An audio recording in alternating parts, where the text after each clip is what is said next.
Well, hey everyone, this is Rich and this is Beekeeping with Rich.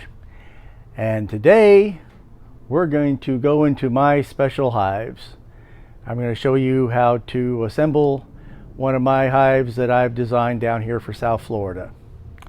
I started out beekeeping with top bar hives and decided pretty quickly that they weren't the best idea for South Florida because everything would be going beautifully, but we would have too hot a day. I go out and all the fresh new comb with all the honey in it would be laying on the bottom of the box, and it was a real problem. So I transitioned everything from top bars to long langs, 33 frame long Langstroth hives. There's one still sitting over there in the background underneath, waiting for a new owner. I donated one to the Palm Beach County Bee Club for their apiary so they could play with it. But I found the long langs, for various reasons, to be less than optimal for me down here as well. And so from that, I created my own hive with a great deal of assistance and inspiration from the Dartington Hive from England. We're going to have some links in there. So an English engineer named Dartington designed this hive back around 1975, using, of course, the super deep frames that are standard in use in England. But he does the concept of a deep brood box and then very light supers on top of it that could be done in different configurations is the inspiration I took for making my hive. And at first I made them with deeps, but all beekeeping is very local. And we don't really have a major flow here in South Florida. You know, other parts of the country, you have two deeps, and then you just start stacking medium on top of medium on top of medium on top of that, because you'll get 250, 300 pounds of honey per hive. We really don't get that too often here in South Florida. It's not too often that bees are in an area with enough nectar to do that. We have a little bit of nectar a lot of the year, but we don't have a lot of nectar. And so using deeps on top of deeps down here, trying to use deeps for my, because I wanted to use all one size frame, using all deeps meant that a lot of my frames were half capped and half nectar, and that could get to be real problematical. It works great if you put mediums on top of the deeps, but you lose the flexibility of being able to move comb around the same way. So I'm in the process of evolving into using mediums for my brood box and mediums for my supers. But I built my boxes. I want to show you how I built my boxes first. If you will direct your attention over here. All I did was buy some unassembled supers. Then I took a piece of plywood, laid it down, took a piece of tempered glass and put it on top of that so I had a nice super flat surface. Then I put a piece of parchment paper right about this area underneath that. Put my two pieces together, if you want to focus over here for a second. Put my two pieces together like this. Cut. Show us what those pieces are. Oh, well, they're not the right pieces. They're the pieces that are left over from what I did there. But the ones that were used to make this were the ones that already had the rabbit in them up here. So I put these together, cut little blocks of wood, glued it all together with Titebond 2. Down there, I can't see it. Okay. Thank you. Glued them all together with Titebond 2 because I have taken apart projects that I put together with Titebond 2 and the glue joints don't fail. The wood fails. I rip pieces of wood away rather than the glue. So more than enough strength there, and I've been using this for a couple of years now and there's no problems with it. So that's how I would get my pieces to make my box. Now, the interesting thing is, I've been doing this for a couple of years now, and only about a month ago, I became aware of the Langpohl top bar hive. designed by a man named Langpohl. And there was a set of instructions for building them and diagrams of them, and I'm like, oh wow, great minds think alike. His hives and my hives were so similar in many ways, but his were custom built so that everything was just one integral unit for his hive. The way I did this was, instead of custom building pieces, I simply used existing pieces, because here's the key to what I've done. I was an 8-frame beekeeper, still am as far as I'm concerned, and this is 2 8-frame boxes side by side, which gives you 8 and 8 is 16 plus 1, 17 frames, which, when I was running long top bar hives, the most I ever really got up to in the expansion phase of the bees was 19. And that was with a lot of honey in there. Of course, I was taking frames of honey out from time to time, but basically they only ever used 19 if I was leaving them alone. So squeezing them a little bit on 17 works well, because if the bees are a little crowded, they do a much better job of keeping out the wax moths and the small hive beetles, which are rampant down here. And lizards. Yeah, lizards aren't a big problem. They're usually just cleaning up everything that's out on the outside. But I want to just give a nod to Klaus Langpohl, because he came up with the same idea. Now here's the funny thing. My wife asked me the other night, well, where is this guy with the Langpohl hives located? And I said, well, I don't really know. And I thought for a moment, and I said, but you know what? The way he's configured his hive, he's got to be in an area that's cold with a lot of dampness, because he focused a tremendous amount on his top cover and the way it was insulated and such. I said, he's got to be in a damp area. And then I went in and I sat down and I started looking, found out he's in Nova Scotia. Oh, look, lots of cold, lots of damp. My top doesn't require that, because this is the tropics. That's why I call this my hurricane hive, because in the spring, before hurricane season is in full swing, is when I'll have supers on this. And come midsummer, as the hurricane season comes on, this is my hive. It's this nice, low, wide, stable setup. Easy to anchor down, easy to resist the winds. So I want to put one of these together for you the way I do it. As I say, my main nod goes to the Dartington, and oh, by the way, you will see a link in the description for Beehaus, because the English Dartington Hive was purchased by Omelette Corporation, which is a big pet supply place in Germany, and they are making the Beehaus, which is a backyard hive based on the Dartington system.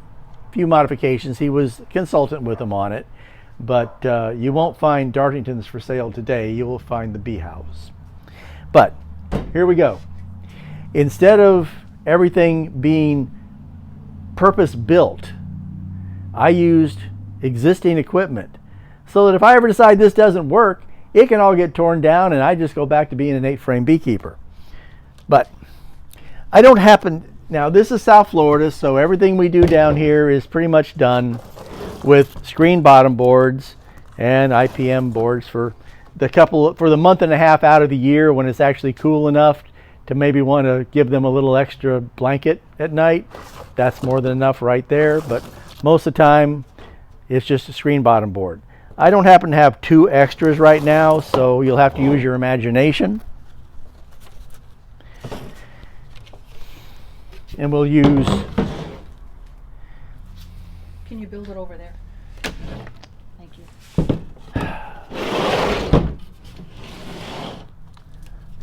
So let's just use 2 solid bottom boards next to each other.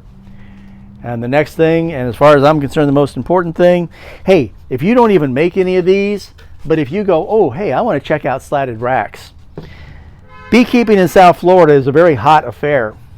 And when I discovered slatted racks, it solved most of my problems. And most of the complaints my friends have, I tell them, get some slatted racks. Those who do go, oh my gosh, I could not believe the difference overnight. Bees that were hanging out and completely covering the front of the hive on Thursday night. Friday morning you put these in, or Thursday night, there's no bees on the outside. They panicked and thought they'd swarmed. It's just, this is a front porch for bees underneath the main hive. Here's your brood chamber on top of that. You'll notice there's a difference here in the way these overlap, because some of my pieces are wider man lake measurements and some of them are standard measurements, but it all overlaps and works fine. Here's where things get to be fun. This is your basic hive. I usually go ahead and I don't use these as queen excluders. I use them for a lot of other purposes. But I'll usually put this on top of there. And again, you'll have to use your imagination, because I don't have a whole lot of extra of my top shims available to me at the moment. But 2 of these go on top of there. The reason I like to do this is the bees get used to the idea of crawling through here if they want to get up to the good stuff, to either the 1-to-1 syrup or dry sugar or whatever I might be putting in here. So my bees don't really give a lot of thought to that. And the other reason for that is that you'll see it in a moment when we make use of this, but we're not quite there yet. But at any rate, picture another one of these over here, and this is my basic configuration of hive at times of year when we don't have a whole lot of nectar flow. Well, what happens when you have nectar flow? Well, first thing I do usually is take these off, because it's rare down here for my bees to actually build up into the supers. But here's the part of this that I really love.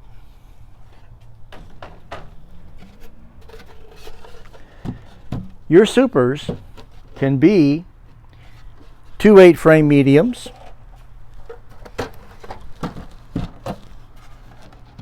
and then we have one lid on top of these, or you can have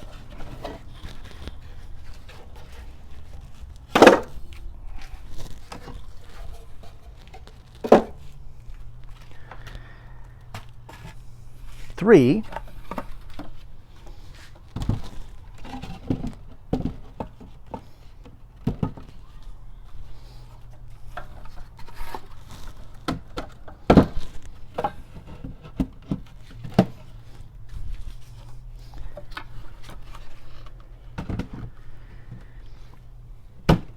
3 mediums. 5-frame nukes. 3 5-frame nukes. Obviously, they're mediums, so they're not very heavy, and they can fill these with honey. Well, if you don't want to give them 3 all the way across, which a lot of times you won't want to do that. Where did it go? Oh, there it is. You can either use this little spacer across half of these. I'm not going to bother with it too much here. Or that fits perfectly under a medium. If you only want to be working one at a time, you put them under the side where the brood is, and you can put one above it. Or, you know, if you think, oh, it's a little cool yet, you can put that little insert in right on top of the brood nest, but you don't want to miss if the honey flow starts and you're going to be away for a week. You can put your box over on this side. It's versatile. Why would you want to use 5-frame nukes instead of 8-frame mediums? Well, because there's a lot of things you want to do with an 8-frame medium. Well, one, if you're young enough and your back's up to it, it's easier to handle 2 8-frame mediums for doing things. And you may want to make a bit of a queen castle setup doing this, in which case you're going to probably do it from 8 frames, or you can do it from a whole bunch of 2-frame nukes set across. with access to the underside so the bees can support them. it's versatile. And like I say, in the spring when hurricanes aren't likely is when all the supers are on. But again, you have to realize that 2 supers brings this to this height. If we were doing this as a regular 8-frame box, we would have 4 medium supers and we would be way up here. And we would be getting to the point where handling isn't so easy. This stays right down here where it's at waist level to work with, because obviously my stands outside are not as high as this table. It's low, it's convenient. Everything has its trade-offs. It's a lot more investment in equipment. But when you consider that a lot of these custom hives, if you buy one, it's $400, $500. Some of these custom hives can go for $800. They don't seem, from what I can see, they're not selling the Langpohls anymore, unless you find information that they still are, in which case I'd like to know how much one is. I don't need it. I just would be curious. But I think that all the information I was finding on them was from about 5 years ago. So I don't think it's one of those things that they kept doing. Probably wasn't profitable. But again, this just uses standard equipment.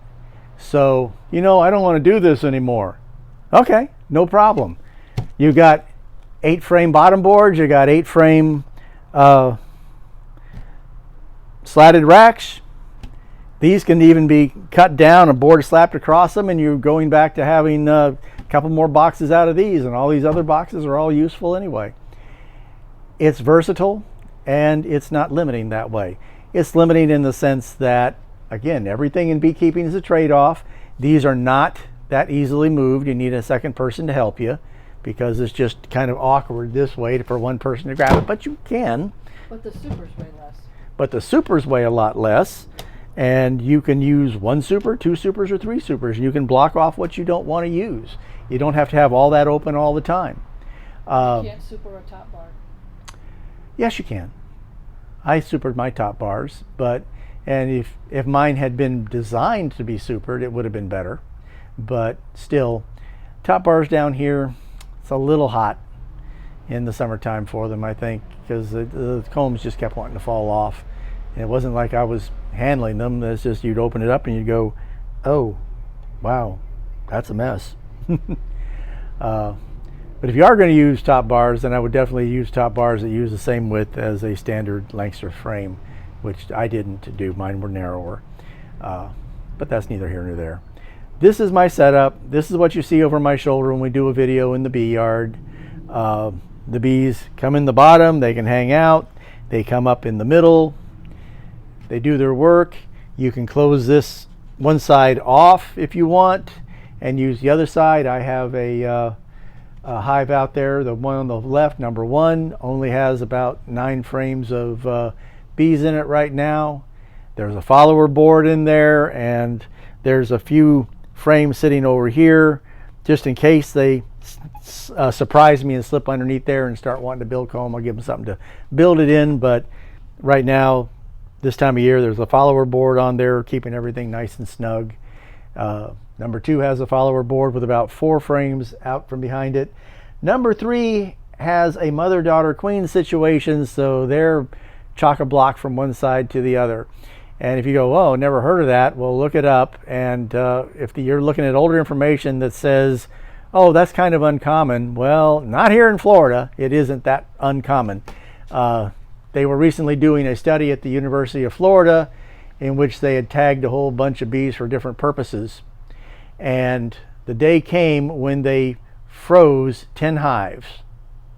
And they sat down and counted every bee in every hive. They used liquid nitrogen.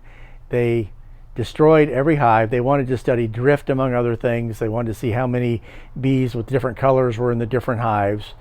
But one thing they found to their surprise was that 2 out of the 10 hives had multiple laying queens in them, which is a phenomenon that we're used to seeing down here, and everybody goes, oh, poo-poo, she must have run around the corner on you or something. Nope. I had mother-daughter situations when I had top bar hives, and I've got a mother-daughter situation in hive number 3 right now, and everybody seemed perfectly happy. But this is my setup. It only works with 8 frame hives. It only works with 2 8-frame hives, so you have 17 frames. 8 and 8 plus 1, because you have one conjunction between 2 3/4 inch pieces. Or 3 times 5 is 15 plus 2 3/4 and 3/4 pieces. So you have 17 frames either way. You can do this whole thing with deeps if you're younger. You can do it with mediums like I do. And if you can't pick up a 5-frame medium full of honey, well, you can, I guess, just pull out individual frames like you would if it was a top bar or something. But this makes it pretty easy. And it uses standard equipment. And it uses nothing but standard equipment. You might want to pay a little attention to whether you're buying your stuff from Man Lake or Dodont or somebody else, because Man Lake likes to make those slightly wider boxes. And so some of my stuff is one way and some of my stuff is the other, because I didn't get everything from Man Lake. But that's it. I'm still exploring these and still learning, but with the equipment that I have, has a great deal of versatility.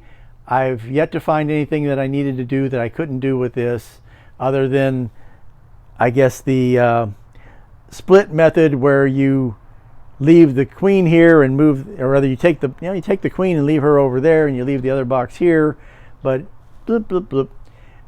And you can even do that, actually. You can put a follower board here, you can block this off, and you can still do it like you only had one box. So there's just really not a lot that I can't figure out with this system. I'd like everybody else to give it some thought and see what you think about my system here, and we'll say goodbye for now. It's a beautiful day here in South Florida, and we're going to go enjoy the rest of it. Take care and have a happy new year.